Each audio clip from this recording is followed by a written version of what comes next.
Sir, நம்ம என்னதான் முருகனுடைய அருள் வாங்கியிருந்தாலும் 1000 தான் இருந்தாலும் அவரு தானே அப்பா, அவர்கிட்ட தானே முருகன் போவான் அப்படின்னு ஓரத்தில் கண்ணு கலங்கி போச்சு. நான் என்னதான் இருந்தாலும் நான் உனக்கு பக்தன் தான், உங்க அப்பா அளவுக்கு எனக்கு உரிமை வராதேன்னு ஒரு ஆசை வந்துருச்சு.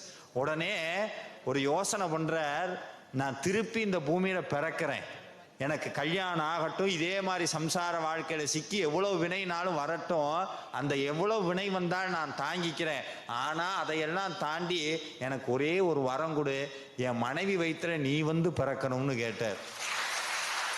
சாமி கேட்டார், எதுக்கு உனக்கு நான் வந்து பிறக்கணும்னு முருகன் கேட்டார். இல்ல, உங்க அப்பா சிவபெருமான் தூக்கி தூக்கி முத்தம் கொடுக்கறத பார்த்தா எனக்கு ஆசையா இருக்கு. சாமி சொல்றார், மணிவாயின் முத்தி தர வேணும். எப்படி? மணிவாயின் முத்தி தர வேணும், அவ்வளவுதான் ஆசை, இப்பவே கொடுக்கிறேன்னு அருணகிரிநாதருக்கு முத்தம் கொடுத்தார் முருகப்பெருமான் இதுல.